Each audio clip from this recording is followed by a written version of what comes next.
Hello, dear listeners. Enjoy a terrible story. You're an out-of-state truck driver taking a load of bacon from Wyoming to Salt Lake City. Once the sun set, your trailer was finally released to you. You loaded up and headed out. That was hours ago. You'd been on the same highway for what seemed like an eternity. All around you stretches nothing but shallow, rolling, grassy hills, stretching away beneath the sky. In the fields edging the highway are dozens of wind turbines. You can't see them. It's too dark. Nothing is discernible from the black, but a red pinpoint of light, blinking on the tip of each turbine. Stories off the ground. Dozens and dozens of blinking red lights. As you make your way down the highway, the blinking lights slowly begin to sync up. Something you're sleeping. Bored mind is interested to see. The miles fly by under. Almost subconsciously, you feel yourself growing increasingly waiting to see all those lights brighten.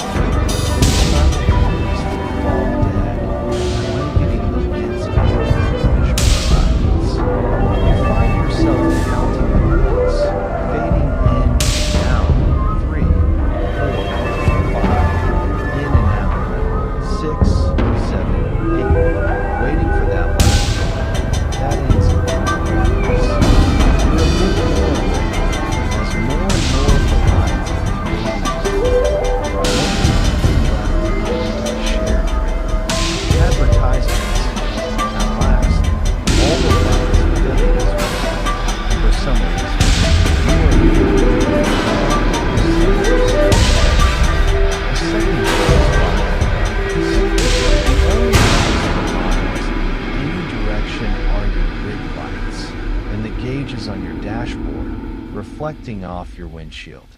Another second goes by. Out in the distance, something catches your eye. A pair of red lights are still on. But wait, you notice they're not blinking. That's odd, because a second ago, darkness painted grass to sky. Odder still, they were much lower than the other lights. And they were moving? No, that can't be right. All the lights are stationary. No, they are definitely moving. You're fully awake now, watching the two lights fly low to the ground, parallel to each other. Another second passes, and all the other lights in the area fade, glowing brighter until their apex. Even at their brightest, they did not come close to illuminating the ground, so you still cannot see what is making the lights move. Your eyes are glued to them, trying to make out an ancient dune buggy, something. Slowly, you begin to drift into the opposing lane. You notice, tear your eyes away from the lights and correct your route. At that moment, you realize that the lights, whatever the hell they are, move on the highway at a substantial speed.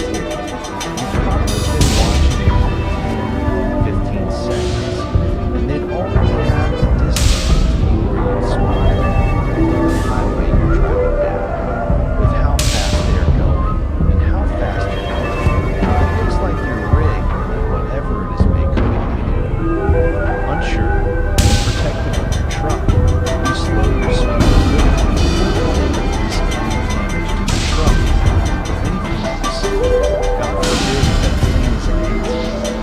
Maybe you can see the kid behind you, looking for some cheap thrills like joyriding on a private property. Your speedometer reading is 60. You notice a substantial drop in speed. Because you've committed yourself to the ATV idea, may have noticed you as well, and also did not desire a collision. Strange though, if that was the case, why did the driver not turn on their lights? Even the most standard of ATVs, tractors, even the dune buggies, they all have some kind of light. And on the off chance that maybe did. And the lights were just out. Why would the driver not have a flashlight, headlamp, even something reflective? Jesus, how stupid was this kid? Driving reckless in the middle of the night on state-owned land towards a usually busy highway with no lamp, no lights, and no reflective gear. You press the gas a little more, but you either pass them first or you'll indeed intercept them, and you can give them a piece of your mind. While you're thinking, you notice the lights have also sped up again. That's fine. Let the little bastard meet you on the highway. Whatever the hell he's driving has no chance against your name. 000 plus LB grid. Not to mention 000 plus LBS bin. He's not ready. You laugh and you skip it. Up ahead, see about where on the highway you hear your teeth savage and step on the gas. The lights accelerate as well, and you both move towards the same point on the highway at a blinding speed. You start to grit your teeth. Each second seems to stretch into infinity, and you eagerly await the meeting. Finally, you both near the cross, and the lights on your wings reflect like something shiny and heavy. You still have your mind set on it, but as you watch the lights, you fly right on. Whatever it is seemed to have stopped short of the highway. That thought passes through your mind, and then it is something collided with the truck. The entire truck shakes, and its weight shifts to the right. You can feel your driver's side tires come up off the ground, clear back to the back of the trailer. Whatever hit you wasn't a fucking ATV, not to hit your trailer what felt like dead center, hard enough to rock it off a whole side of dually tires. You mash the brakes, downshifting furiously, trying to maintain both the road and your rate of deceleration. You can feel something in your trailer moving around. Thinking back to the Fast and Furious movies, you think that perhaps someone is interested in your load and maybe trying to steal it. What anyone but a distributor would want with thousands of pounds of making, you have no idea. But being a criminal mastermind is just a hobby. The truck slows to a stop, and you grab the utility knife, stuff your P22 in your waistband, and pick up your shotgun as you hop down out of the truck. The trailer is being repeatedly jostled with some kind of movement inside, and when you slam your door, the shaking stops.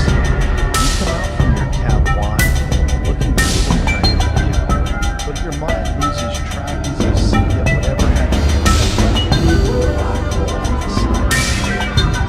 Upon closer inspection, it looks less like something big went through the metal trailer seat, and more like something with razor-sharp claws and jaws of life struggling with it open. You can see claw marks, gouging the metal, and strips have been peeled out from the hole, not into it. You shoulder your shotgun, pump around into the chamber. You call out a warning to whoever's in here. You better clear up and ask for a bunch. Silence. You pull a mag light out from your pocket. Click it. The moment it flashes into the blackness, something message charging chaos out of it. You stop.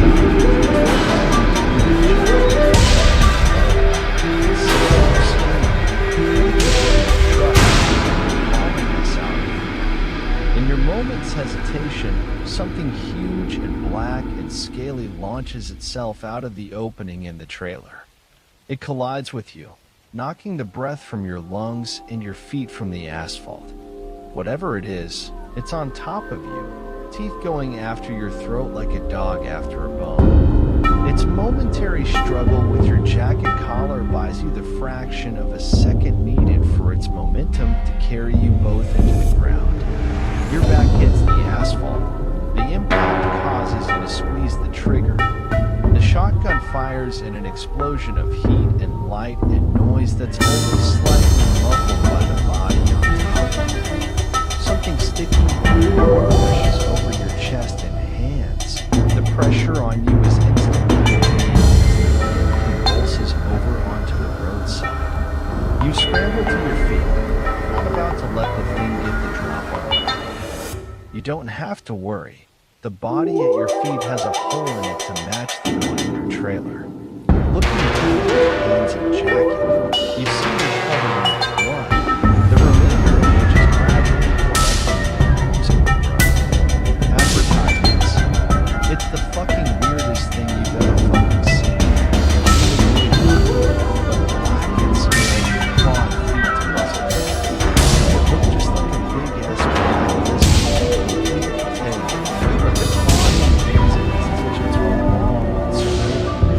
No wonder it could peel back the side of your trailer like a tube. How strong is the damn thing? How many pounds of pressure are required to pull 5 inches of steel out of its range? You stuck the shotgun down and looked at it once more. Its jaw fell open and the rose was black. There are still bits of stuff and serrations of something. Your mind takes you back to the lights. Watching the water that is fast and track down the height. Raising the barrel of the chin, pressed down. Little more tense. The wind forces out of you. You just stand in shock and almost don't register the fact that there's a light slowly coming back on in its eye. Suddenly, the pinpoint of brightness comes alive and swings your way to land on you and glare menacingly. You curse and shoulder the gun again, pointing at the thing, and fire point blank into its cold crimson gaze. Its head bursts open in a splatter of blood and bone and thicker things. A lump of matter lands on your shoe, and you take a few hurried steps back. The body on the ground twitches and goes limp again. You stand braced, gun at the ready, finger on the trigger, waiting, not about to let your guard down again. Minutes tick by, and there's no movement. You take a deep breath, calming yourself, and head to the back to check out any interior damage to the trailer or your load. The doors swing open at your pull, and your mouth falls agape into the mess in the trailer. Thick moonlight streams through the hole in the side. There is a lit swirl painted on the opposite wall, occasionally hued pink by the dimly flashing lights outside. It illuminates turned over pallets, ripped open boxes, shredded plastic, and the entire trailer is full. Scraps of baby strewn around, and you can tell by the massive dent in the product that you picked up that the creature had grown quite a bit.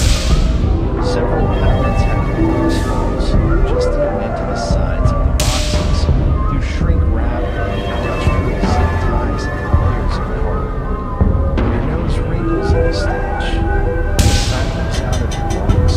How do you know it's going to be safe to the distribution? No, you are that the damn truck got hit by a truck baby, and a scaly reptilian chewed its way in. You close and walk up the back, shaking your head, and start turning over you feel almost completely past the huge pool of blood trickling off the roadside before you notice the body is gone. Terror makes your blood run cold. Bringing the gun back up, you keep your finger on the trigger and put your back to the trailer. Your head whips back and forth, eyes scouring the darkness for any movement. You're straining for any sound.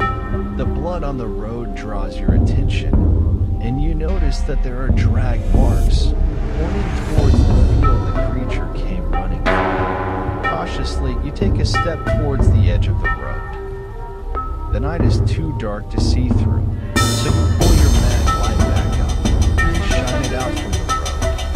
Its bright LED beam does little to penetrate the inky landscape.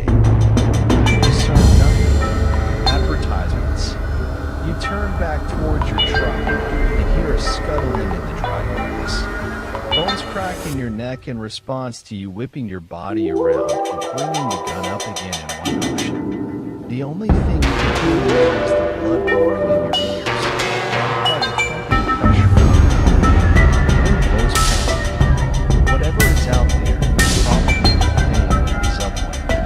The pounding in your ears begins to flow.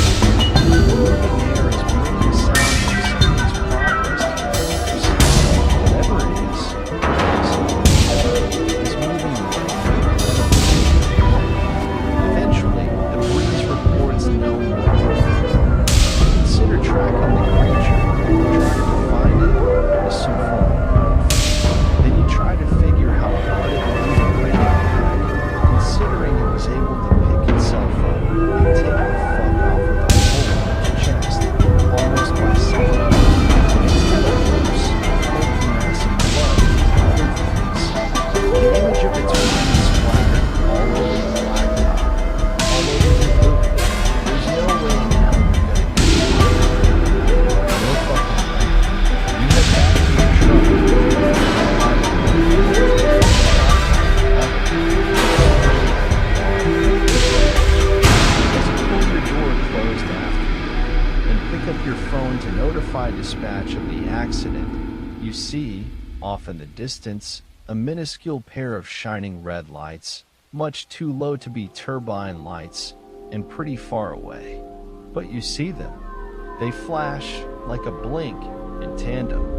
You roll down your window, never taking your eyes off the pinpoints of light in the distance. Out of your waistband comes the P-22, and you fire off 2 rounds into the direction of the lights. They disappear.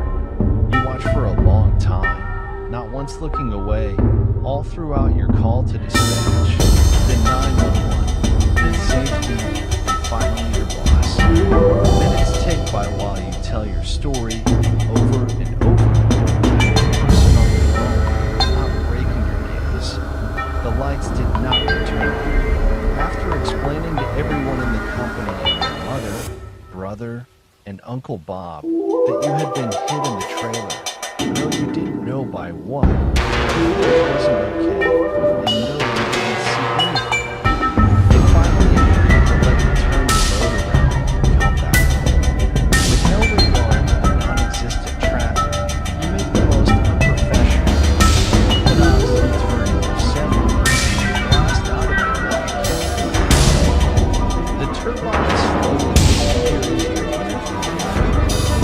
As you cross the state line, you realize how tight your chest has been, relaxing as soon as you're back in familiar territory.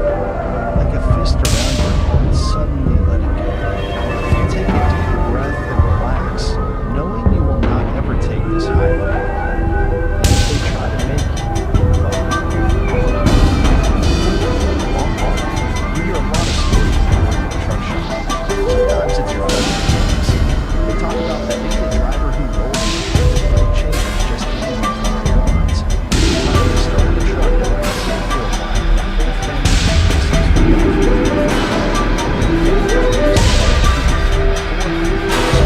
seems to be off the road. You also hear from the drivers themselves, usually boasts or just silly stuff they've seen on the road. Occasionally they tell spook stories. Glowing eyes on the shoulder that didn't look like they belonged to any animal. Hitchhikers that disappeared from the passenger seat. Weird lights in the sky. Silly stuff for the most part. Tall tales told with a wink and a chuckle. With, of course, the one exception that I'm here writing about, and that exception was told to me by a trucker we'll call Jim. Jim brought his truck into the shop on a Tuesday morning in the middle of November. I'd never met him before, but he'd been coming to our shop for a while since before I was hired.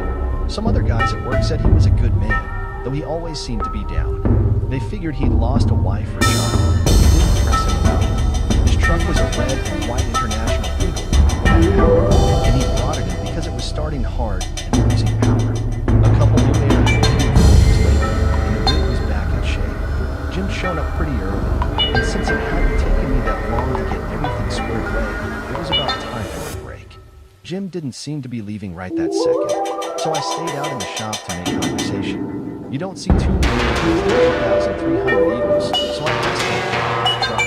Advertisements. It's a nice rig.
I could tell that even only seeing it for a second. His head snapped up, all of a sudden, and he looked at me. The look on his face was like nothing I've seen. It was almost the same expression a sick or hurt animal has, a look of painful bewilderment that says, "Why me?" He didn't say anything, but there was a silent question on that face. Filled with anxious curiosity, I tentatively nodded for him to continue. At that, he began to tell his story, and I'll relate it here as clearly as I can. None of it would have happened if it hadn't been for my cousin wrecking his Harley. He drove truck too, and the job was supposed to have been his. I didn't hear about it until he called me from his room in the hospital, where he was staying after skidding his electric glide off the side of a mountain road down a 200-foot rocky slope. He'd broken arm, his foot, and a couple of ribs, and he called me from his bed. "Jim," he said as soon as I picked up the phone, "have I ever got some news for you?" He told me he'd been contacted by a firm out of Yonkers, New York, to haul a single load cross-country to the middle of nowhere in New Mexico. They'd only want an owner-operators, and they hadn't even bothered to post ads, simply calling those who they thought suitable. They called themselves Fordham North Organized Research and Development. My cousin's questions about why he'd never heard of them were quickly silenced when they told him what they were. They said that Fordham had heard of that impressive scheme. Fordham told him they were providing everything but the truck and driver. All they needed to do was show up at the road, hook up to their trailer, and drive it out to their New Mexico office. The location so remote its address was a mile long road and barely used state road. My cousin managed to get as much out of the tight-lipped people of Fordham as he crammed his mind. It was only a week before he was scheduled to show up at their office. He said to me over the phone, he told them not only to report his inability but also that he knew someone who could, that someone who, to top it all, he said that Fordham had agreed to hire me as part, that I'd be getting calls, advertisements, indeed, I only had to wait until the next day. I could call him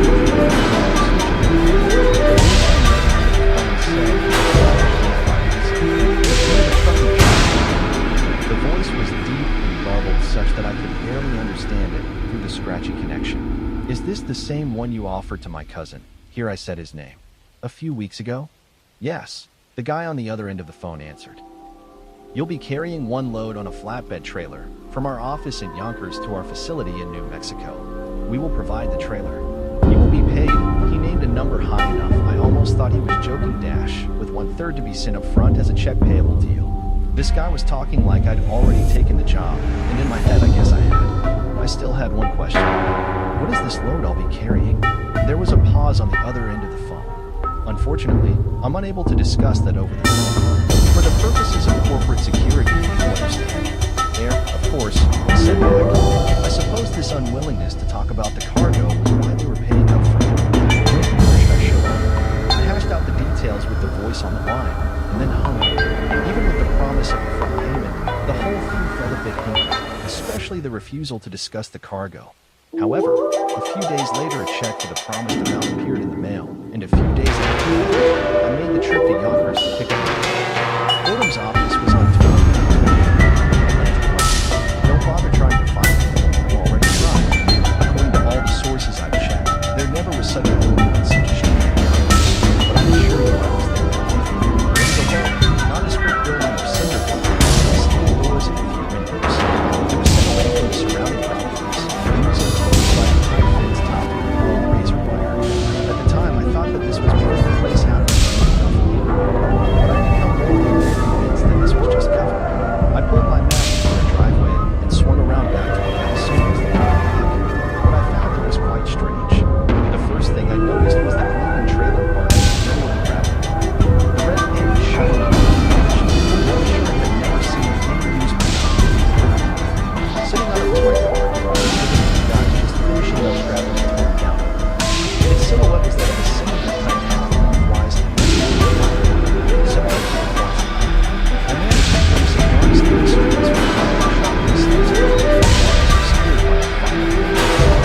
Standing on the loading dock itself was a small group, and a couple of stocky guys wearing jeans, long shirts, and bulging jackets. I parked my truck off to the side and hopped out. I was immediately greeted by the man in the suit. "I am Dr. Inire," he said as he stuck out his hand, "and you must be Jim." A pleasure. He sounded harried, and I noticed his hand shaking a little. I shook it and replied, "That's me." "Yes, thank you for taking this job," Dr. Inire continued in the same rushed tone. "While I hate to be rude, time is really of the essence here. So, if you would, please, come on." He waved a hand at the trailer. "Of course, Doc," I said soothingly. "I'll get on the road in just a minute. But first, do you mind telling me what this thing is?" Whoever I talked to on the phone didn't say. At this, he looked even more nervous. Licking his lips, he told me, "I am afraid I cannot, sir. For the purposes of corporate security, yes. Our people have gotten security covered for you already." Hearing this ticked me off. I'm not going to haul it if I don't know what it is. And while it looks like your guys did a good job with that tour, I'm going to have to take it off to check the restraints on your anyway. Silence followed this last part. The two both looked up on the loading dock shift and turned their heads to look at me. Dr. Inire looked at me, and with a shock I realized that he was shaking. He quickly paced over to the trailer, and I turned to him. "I assure you, sir, that all precautions have been taken to make this cargo safe to transport." He continued to insist that we get in the truck. Advertisements. That's completely unreasonable. I spluttered. "No way am I hauling this thing. Let me check if it's tied down right. I'll hop back in my trunk all right. But I'm heading straight home." A heavy hand clapped down on my shoulder before I could turn around. It was one of the men that had been standing on the loading dock. His grip was like ice. The other had a sleeve looked on me. Saying nothing. This close I could see that the long shirt was like one of the boots we could wear. Judging by his bulky jacket, he had more accoutrements hidden under there as well. "I implore you to reconsider that, Jim," said Dr. Something told me to the destination that I received in 3 minutes and never feared. That will be easiest for all of us. I remained silent for a moment as I considered his words. This whole thing seemed too highbrow for a drug operation. It was true. Maybe I really had stumbled onto some kind of corporate crap, though that still didn't seem like a good explanation. It was almost a moot point, though. I could tell that if I didn't do as Dr. Inire said, my visit to Yonkers would end badly. "Okay, document. I'll take your cargo where it needs to go. No need for your friends here." Inire blinked and nodded to the goons, and they backed off. Without another word, I got into my medic, hitched up to Fordham's lowboy, and drove the hell out of there. Until I hit Texas, the trip was uneventful, if somber. 1,000 times I thought about pulling over and looking at what the hell I was hauling, and 1,000 times I thought about just dumping the thing somewhere and getting out of nowhere. I never did either, though. The thought of the money waiting for me when I didn't get it was a factor, as well as the thought that Inire and his cronies might have something in place that would reveal any tampering I did. The whole thing was shady enough that I was also worried about watchers keeping tabs on me as I drove. And finally, there was the thought that maybe I really didn't want to know whatever it was up to. The thought of Inire's nervousness made it seem made me nervous in turn. So, I made my way to West Texas, the wide, empty desert country where the road hardly turns, with my cargo still unknown and attached. It was late at night, almost evening, and the stars were shining brightly when I heard something hit the background slightly with the sun. I immediately slowed. After turning on my flashers and grabbing the flashlight, I hopped out to see what was going on. Sure enough, there was a soul den in the back of my sleeper, about the size of a child's fist. I looked for several minutes, but could find nothing but letters. I assumed a free profit would have fallen off from one of the tires, and got back in the cab. Maybe if the light had been better, I would have seen a small hole in the tunnel, but it honestly wouldn't have mattered. It was about 45 minutes after I stopped that I noticed something was wrong. The radio was signal and started to system, so I switched it on and tried to keep myself awake by looking at calculations. I've known them ever since I was a kid, but I was having no luck now. The stars were wrong.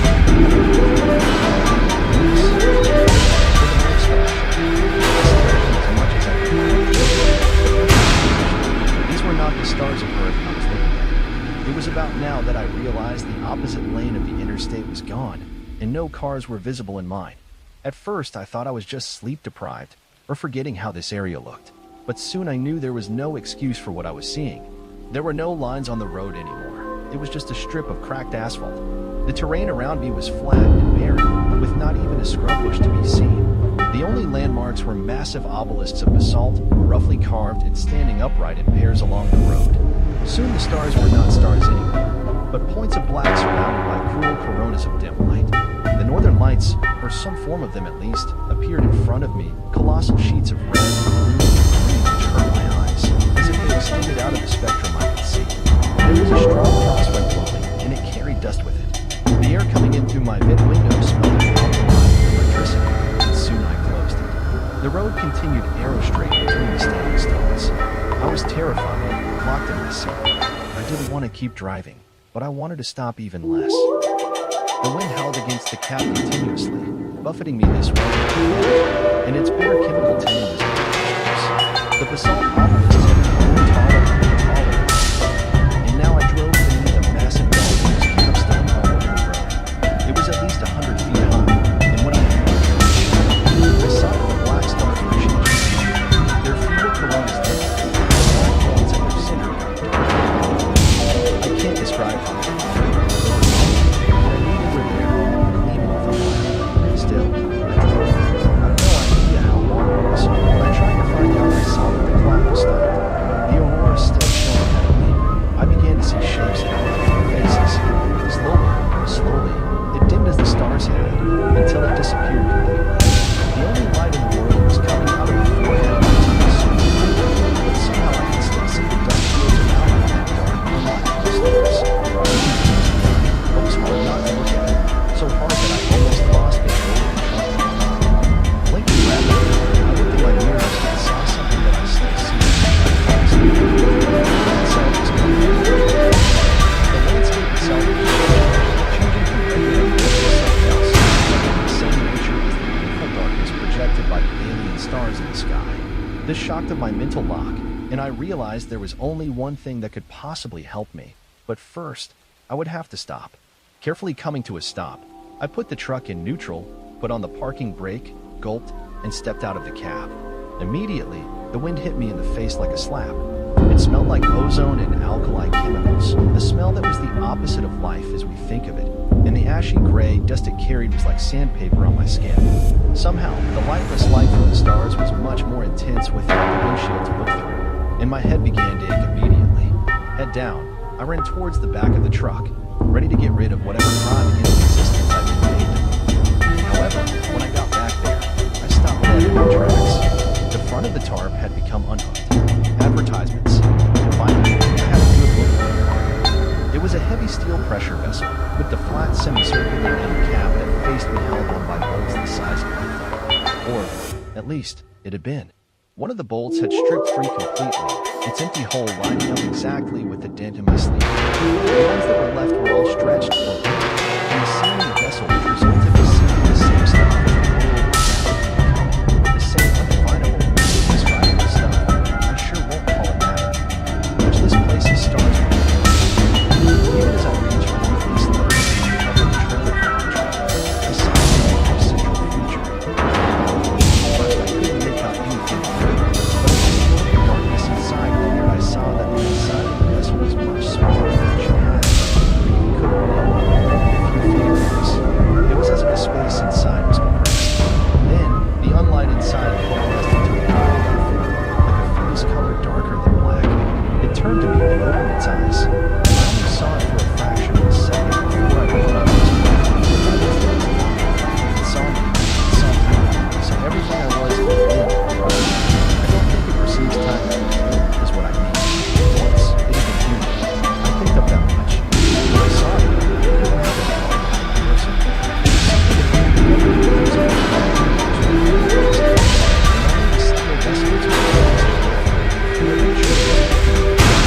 It told me all this, shoved it straight into my brain like an iceberg. It told me it would end me if it was free, but I didn't get a feeling of malice from it. I think that I was a fly to it, of perhaps more like a virus, barely alive compared to it. I see its face every night, and nothing will make it go away. After I tore my eyes away from the god in the vessel, I yanked the trailer release, dashed back to the cab, and put the hammer down. As I drove farther and farther away from the thing, The sunlight lessened in intensity and the standing stones grew smaller. Finally, I drove beneath a dolmen barely higher than my truck and was nearly blinded by the dawn on the Texas prairie. I frantically checked my mirrors, and when I saw nothing but regular old interstate flooding with a pink weather sunrise, I pulled over, got out of my cab, and wept, sucking in the clean, cool air in gasps. After a few minutes, I felt capable of driving, so I got back into my truck. After I tore my eyes away from the God in the desert, I yanked the trailer release, dashed back to the cab, and put the hammer down. As I drove farther and farther away from the thing, the unlight lessened in intensity and the standing stones grew smaller. Finally, I drove beneath the dawn and barely higher than the truck and was nearly blinded by the dawn on the Texas prairie. I frantically checked my mirrors, and when I saw nothing but regular old interstate flush with the pink light of sunrise, I pulled over, got out of my cab, and wept, sucking in the clean, air in gasps. After a few minutes, I felt capable of driving, if no other so I got back into my truck. For some reason, the final dolphin had spat me out of face. Though I'd entered that place anyways, I hadn't turned around. I wasn't about to find out what the criminals against reality of Florida had done for me in Mexico. I was now sure that they were merely a fraud for the same type of government that run Area 51 or Southwest.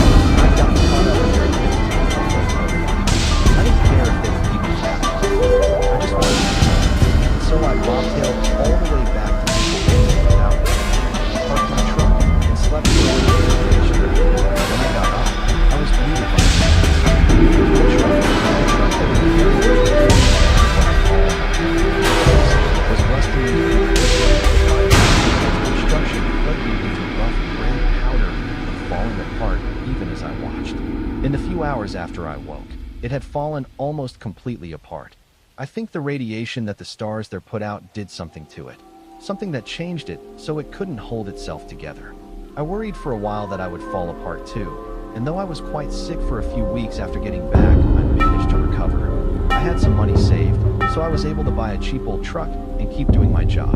My cousin asked me about the Fordham job, and I told him to promise to never say anything about it again. He kept that promise until he died a few years ago.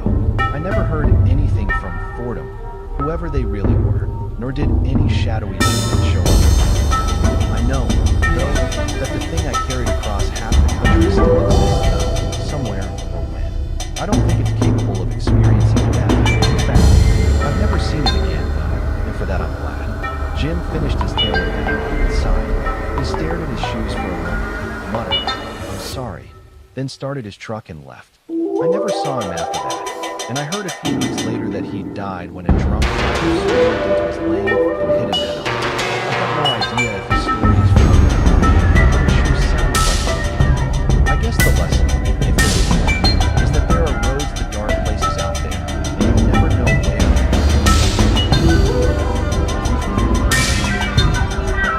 A long drive.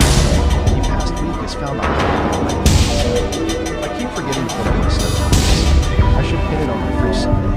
Usually, I take Highway 22 as my route going home, but due to recent weather conditions, I'm afraid I'll have to take the old scenic route which carves through mountains. This takes an extra 20 minutes to reach me. My sedan cuts through breaths of snow as I make my way towards a fork in the road. The left path leads to the Mount Wixon scenic route. Towards the right is Highway 22, which I will not be taking for about a couple of weeks or so until the weather clears. The snow is like resting on the cars. I am distracted by the place slowly melting apart each of the heat. Still covered in high trees bordering the roads. The sky is fading. Advertisements. I glance at my watch. This is the first winter means that I fly myself first and see it around. Highway 22 would usually be fine during the winter, but I wonder why this year proves otherwise. My phone buzzes with a message notification. Janice, my wife, asks me to pick up some roast beef for her and Spencer, my 14-year-old son. I alternate my glances from the road to my phone and vice versa. I never got the hang of texting while driving. The car's a tad slippery on the road, too. Should have really changed these tires. I text her back. Okay, should I get from Gino's? Please check my snow tires in the garage. I toss my phone back onto the passenger seat. For a split second, I had to squint because some sort of glare had hit my eyes. A A truck on the opposite lane has got its high beams on, so I flash my beams back at it. The truck lowers its headlights. A few seconds later, the truck loses grip of the road. I tried to avoid the truck, so I swerved. But the truck ride on the road uncontrollably, so it hits my car and our vehicles clash. I heard what sounded like a roar of metal against metal. My vision was getting dim and blurry. A certain nausea had hit me. I found myself slowly losing consciousness and dozing off into what I assumed would be a sleepless state. After what felt like an indefinite period of time, I awoke and stayed inside the car. It was parked near the office where I work. I glance at my watch, and it's exactly 4:30 p.m., and it is still the same day. Strange, I thought to myself. I immediately checked my inbox and texted my wife and simply nothing. Inbox said the last message, not until last night. I exited my car and checked for any damage. None. My car isn't scathed, but so I began to feel a bit unnerved. Had I just fallen asleep inside my car? Had I only dreamt of the accident? I call my wife's cell hoping to get some peace of mind. I know I'd get it from hearing her voice. Hey, honey, are you on your way home? Says my wife. Advertisements. Oh, the weirdest thing just happened to me. What is it? I think I had a dream that I was on a collision. It was like a Mount Nixon scenic route. I don't know, but I just woke up and everything felt like I really been in a crash.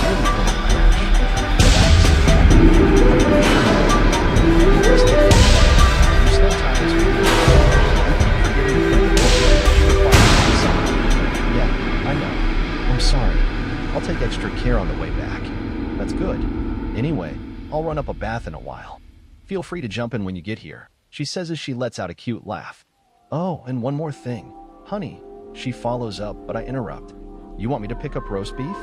I respond hastily. Yeah, how'd why? The signal weakened. My wife's voice sounded all chopped up on the line. After, the call died. I glance at my phone screen, and there was no longer any cell signal. I tried to phone her back again. Nothing. Call failed, it says on the screen. Anyway, I shook the whole thing off my mind and thought instead that I should really be heading home. Somehow, I managed to convince myself that the whole thing had been one strange dream. One so strange that I could still recall most of what happened. Normally, I'd forget my dreams right after waking up. I could only salvage a few interesting bits and pieces, but then they'd get lost somewhere in my memory after a while. A stiff breeze brushes by my neck. I should really be heading home. I start the engine and make my way towards the old scenic route. I keep driving until I find myself at the fork dividing Highway 22 and the Mount Nixon scenic route. This is all too familiar. I take a left to the scenic route. I glance at my watch. It reads 4:51 p.m. I turn on the radio to take the edge off. I tuned it to the news. I am greeted by a few seconds of static, and then a man's deep voice comes out of the speakers. It started out as a low sound, and then unfurled into clear mist. The hurried pace, whirring news is being reported by the Mount Nixon scenic route. A truck and a sedan are stalled. Authorities are making their way to the scene as of now, explains the man on the radio. This is all too strange. It seems like the man on the radio had alluded to something oddly familiar. I drive for a few more minutes until I arrive at a recognizable location. Just as I'm in front of it, I identify the truck as the one I found. Dare I say, it appears to have engaged in a head-on collision with a sedan from the opposite. Things start to appear more familiar to me. I feel like I should go on the road. Curiosity is tugging forcefully at me. I slow down and pull over my wheels. I got off my car and started walking towards the exit. There are around and a pair of EMTs gathered around the scene. They cordoned off the area around the crash. I assume that the towing services have yet to arrive. Sir, you might want to step back a bit from the vehicle, warned a cop to me as I got nearer to the truck. His uniform said Johnston, G. Pardon me, Officer Johnston, but may I know what happened to the people in the cars? I asked. I'm sorry to say this, but both of them are dead. Then he waves his hand over to the EMTs loading two bodies into the back of an ambulance. A strong red glare glows from the ambulance. I could hear its engine running. Just then, the atmosphere got a little darker and heavier. The whistling wind sprinkled about an amount of snow. The white pine trees swayed in the background. I notice a line of curious drivers slowing down to look at the accident, then speed up as they perhaps get their curiosity satiated.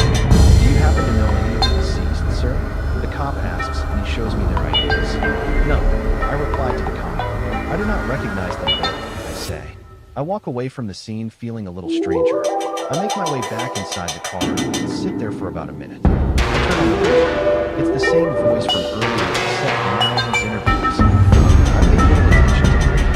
I start my car and continue to traverse the cold scenic route. The snow falls in blankets from the darkened sky. Some folks have stuff in my life. I hit a switch and the car burns. I breeze past the trees. They look like crude smudges of as I keep driving. In the distance, I can see the neon sign of Gino's Diner. It is glowing a bright blue color. It is written in smooth cursive. The letter over the sign is flickering along in my mouth. Finally, some calm. I thought to myself. I parked my car around the back of the diner. There were only 3 other cars parked. I make my way up the steps to the front entrance. I open the door and I am greeted by music and flavors. It is about halfway through the back. Advertisements. Gino's Diner is built like a log cabin. When one first steps into the place, you would feel like the rest of the world had slipped away. The place feels like something extracted from the 70s. Its walls are adorned with pictures of Gino. I've known Gino for quite a while. I noticed that most of the a few people were seated on the bar stools. Usually this place would be packed around this time, but it isn't. Inside it is quiet. A couple is having a conversation in a booth near the window. There you are. I think the roast beef for the missus is a bit overdue. Gino greets me with a warm laugh as I enter. I see him wiping muck off the bar.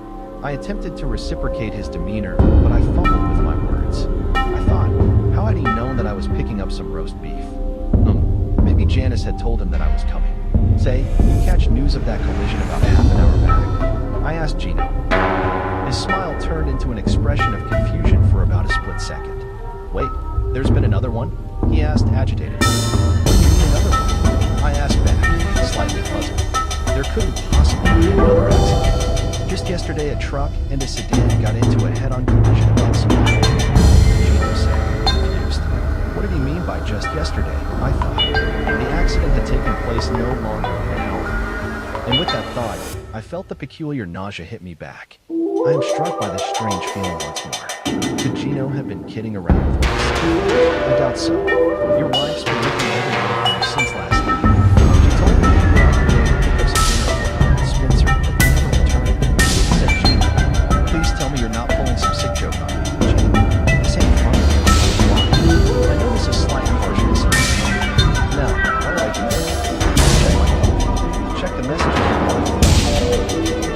Why do you seem so sweet? Gino handed me his phone. I checked the messages. I checked my watch for the date. I could not believe my eyes. My watch and Gino's phone showed that an entire day had taken place. I checked my phone and it proved similar. I do not understand whatever is happening. How could I be missing for that long and not feel the passage of time? Was it not that only a couple of minutes passed? My first thought was to call him. I checked my phone, but the signal was not. I asked Gino for this, but he has no signal. I ran outside hoping that I could get better reception.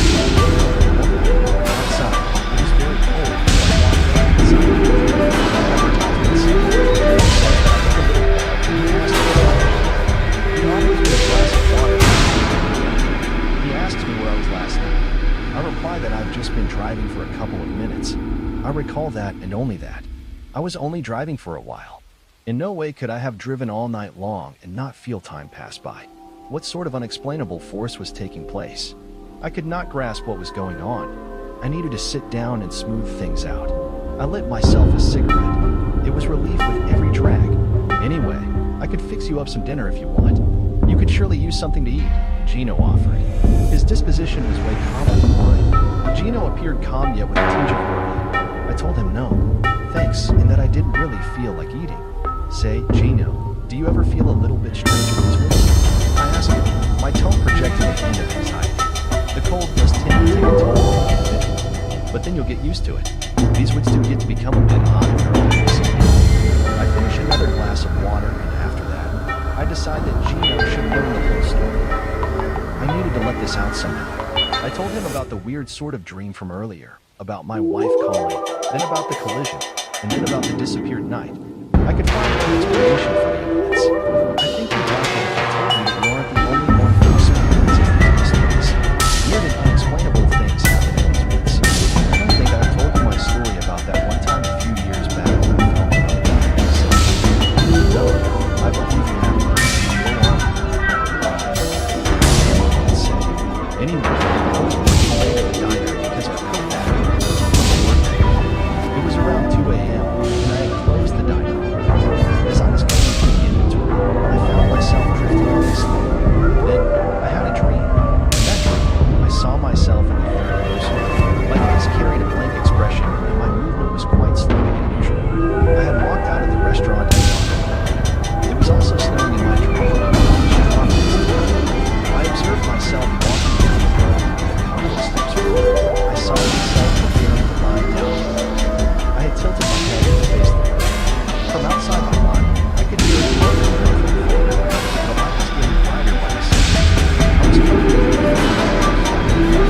no disconnect from dreaming to waking up.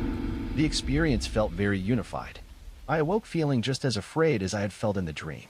I checked the clock, and it was around 4 in the morning at the time. Here's where things got really strange. From behind the bar, I heard a car's incessant honking coupled with brakes screeching. Just then, I started to put two and two together.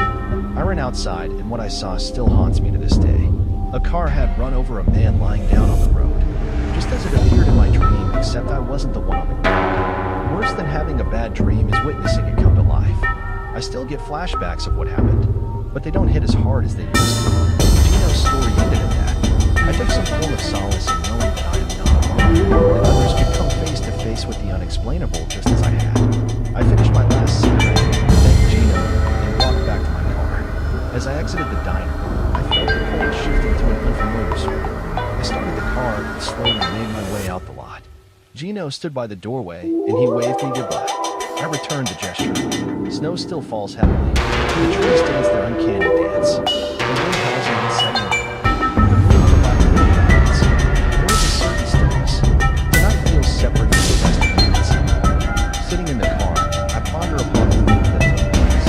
What could I have been doing overnight that I do not remember from the experience? Had I been momentarily distracted? Had I been trying to transfer my thoughts to the unexplainable cause? How real was my dream? Gino's dream?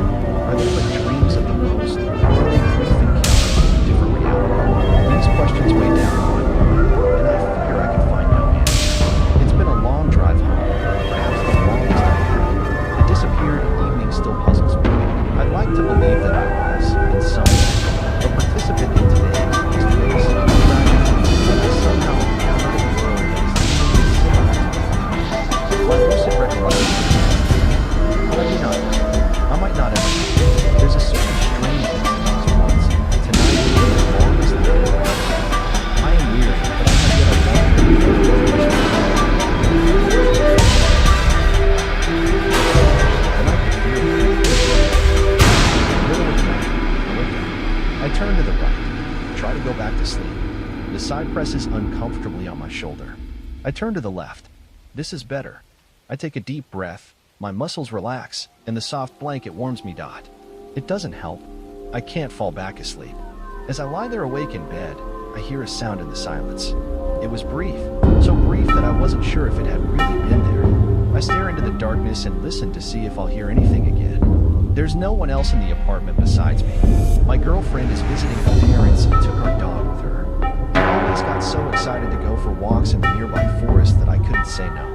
I would have gone too, but my vacation was canceled at short notice. It remains quiet.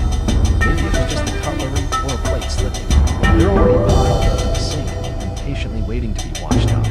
Slowly, I turn over in bed and try to go back to sleep, but by now I'm too awake. The night is surely still. A frustrating feeling spreads through me, the feeling of having already slept enough. Still, I enjoy the peace of the night. Admittedly, it's quite nice to have the bed to myself and to stretch out to much. Triggered by my awake mind and lack of stimuli, my attention slowly shifts to the shapes I can make out of my chair, where I throw my clothes when I go to bed. The TV on the dresser reflects enough light from a distant passing car. A red light assures me that it's the TV. I usually try to finish the necessary lights from the bedroom. It's supposed to help me sleep better. I haven't been able to find it.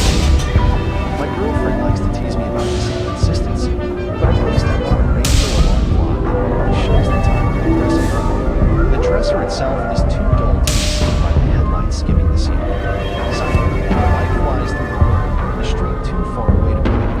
The magic of the night. With every headlight that illuminates the room, I recognize my own house. I see the light switch on the wall, the door handle that always casts a shadow over the room, placing itself on the dark. My heart seems to skip a beat, my body frozen as if in plastic. The light is going out, and it's dark. Silence. My eyes fixed on the spark of the sunset. As soon as it gets light, I see it. Don't move. Don't move. Breathe carefully. No cars coming. Time feels as if it has been swallowed by darkness. In the blackness of the room, I begin to see lines. Lines that turn into shapes. Shapes that I recognize as limbs.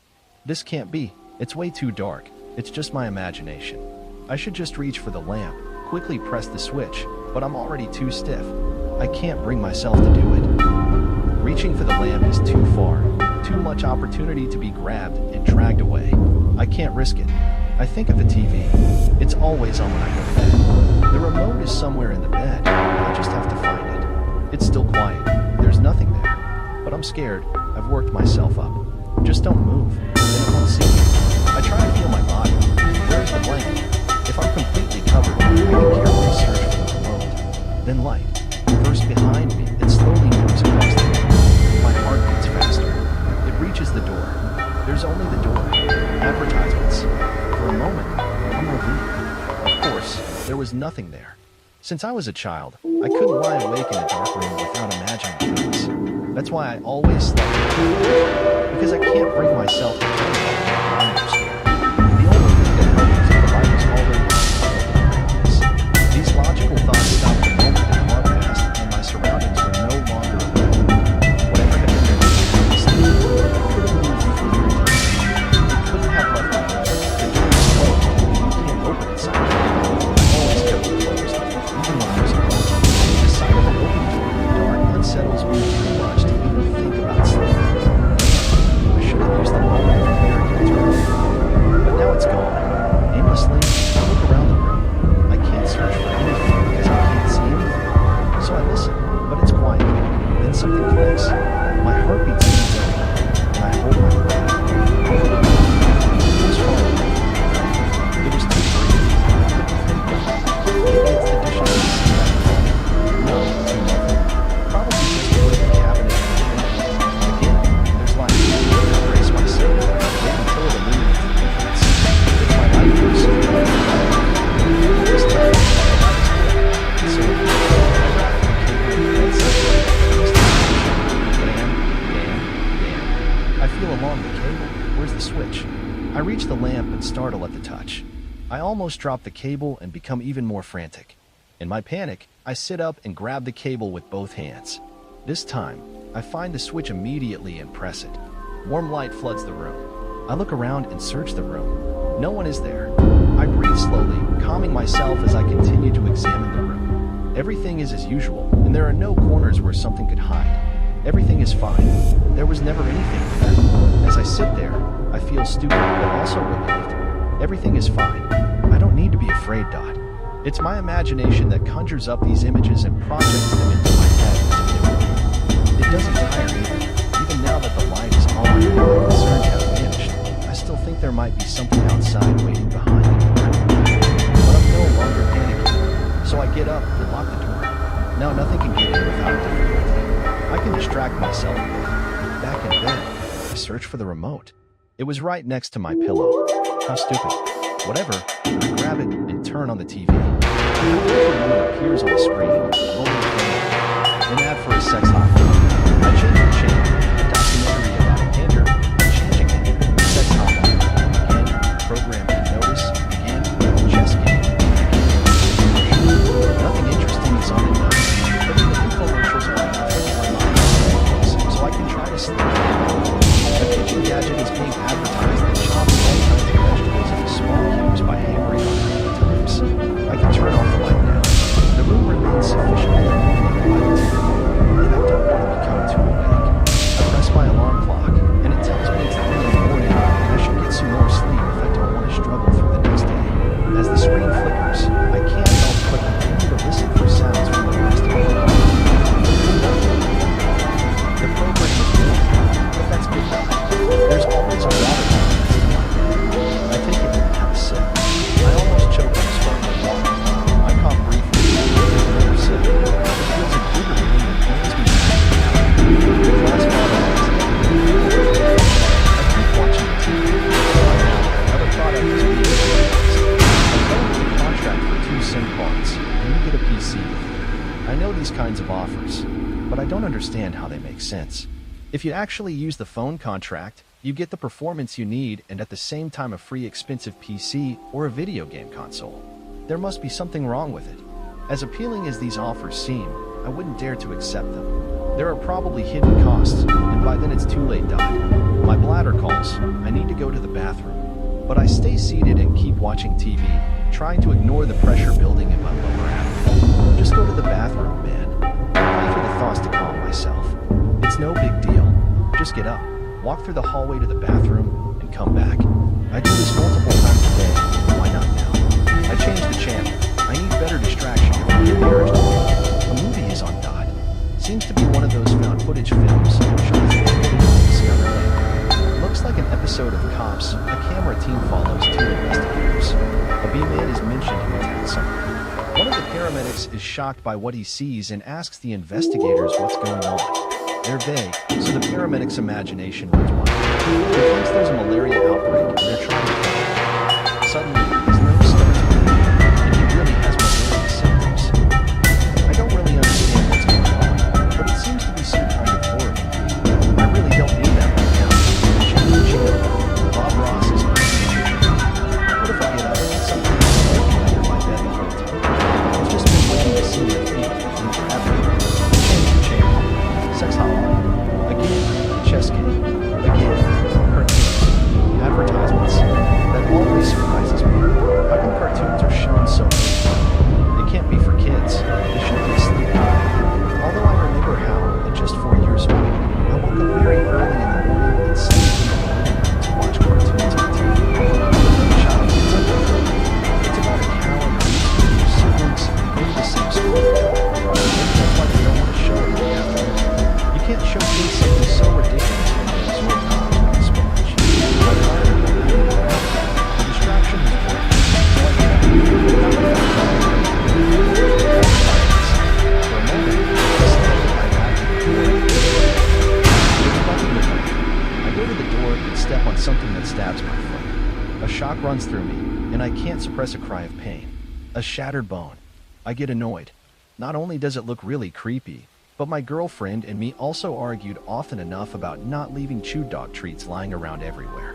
I reach for the door handle but hesitate. Earlier, I locked the door because I was afraid of what might be behind it. Don't think. Just don't think. I turn the key and open the door. The hallway is dark, the room at the other end black. My bladder is unmistakably pressing. I gather my courage and run, like a scared child, from the bedroom to the bathroom. Light on, door closed and locked. Relieved, I stand there for a long time, letting the stream run, as if my body wants to release as much urine as possible, seemingly upset that I denied it relief for so long. I'm done, wash my hands, and go to the door. I hesitate again, Without the pressure of my bladder, it's suddenly not so easy to overcome myself. I stand in front of the door and wait. Listen for sounds behind it. Very faintly, I can hear the TV. I go back to the toilet, put my head down, and sit on it. Oh no, I'm not like this. No, you can't.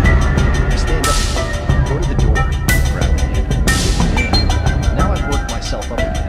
I go back, sit down. Try to rationalize my thoughts. I just walked through the hallway, and there was nothing there. I suspected if my bedroom wasn't there. And if something was really in there, it could have been pretty long. It's playing with me, waiting until I feel something grab me. Come on, this is silly. Suddenly, I hear something outside the door. Footsteps? No, too quiet. It's getting closer. A crackle? Quiet. I go to the door. The sound doesn't get louder. It just stopped. No, maybe worse. It's standing in front of the door, waiting, staring in my direction. The only thing separating us is a piece of paper. Oh no, the door isn't locked at all. I take a step back, my eyes wide open. Wait, don't move, God. Nothing happens. I keep waiting, watching my eyes open. It must have been then I realize I'm looking for the toilet, the bathtub, the window. Oh no, the window. What if it's not in front of the door, but looking through the window and has been able to see me the whole time? I want to turn around and look, but also keep an eye on the door. Panic sets in. In my imagination, a white, expressionless face, shrouded in darkness, floats outside the window, staring at me. I hear something gurgling.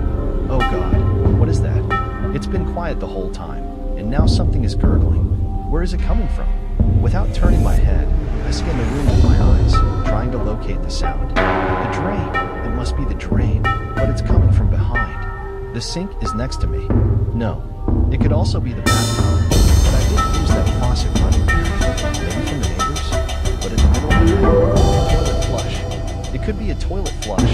The toilet is behind me. I can't wait for it to get me. I quickly turn around, look out the window, and see the blue sky. Dawn has long since arrived, and I didn't even notice. Oh man. I go to the window and look out. I'm on the third floor. If something had been at the window, it would have to be really creepy to climb it. I smile and feel relieved. The sun hasn't risen. The clouds are warm. If I want to get some more sleep, I should go back to bed. If it's only around 5, I can still get 2 hours of sleep, or at least rest in bed. When I try to open the bathroom, it doesn't work. Of course, I never forget to lock the door. I turn the key and walk through the hallway. The hallway is now bright too, no longer threatening. Before I go back to the bedroom, I want to stop by the kitchen. I have water by the bed, but I suspect the sparkling water won't be good for my stomach after I've ruined the night with my unnecessary water. I take a glass from the cupboard and fill it at the kitchen sink. As I do, I see that one of the plates is cracked. It must have happened when I was asleep. My girlfriend won't be happy. I drink the water, the kitchen light, advertisements, and the dim morning light. I look down the hallway. Usually, my girlfriend is already up and has the kitchen lit. But today, I see something more fun. I look, but there's nothing. No one is here. I'm really tired. The glass is empty, and I put it with the others in the sink. Now back to bed, Doc. As I walk through the hallway, I notice I can't hear the TV. When I open the bedroom door, the screen is dark. Apparently, I was in the bathroom longer than I thought, and it turned off by itself. Whatever. I'll lie down now, check the alarm clock, and turn the TV back on. I'll probably need the noise to fall asleep. I walk through the room, stop in front of the bed, and reach for my alarm clock. Suddenly, I see hands grab my legs. I have no reaction, no understanding of what's happening. They emerge from under my bed and pull at me. I bend forward and manage to grab my mattress. The arms pulling me are extremely strong. My shins slam into the bed, and I try to pull my feet away, but the hands won't let go. The pressure becomes more and more extreme. My shins bending. I start to scream. I claw tighter on the mattress. Something cracks. I don't know if it's wood or bone. The pain is indescribable, like a diffuse explosion radiating through my entire body. Suddenly, thousands of sharp needles pierce my toes. Over and over, they bore into my toes like a relentless sewing machine. My vision goes into a blur. I fall back. In the brief moment I feel my shattered shins collapsing, falling, hitting the back of my head on the floor. I don't even feel the impact. I see the ceiling. Drunk by pain, I lift my head. A pale face stares back, teeth like teeth. It doesn't move. How's this happening? Still there it is, just like I imagined. Then I'm pulled out of bed.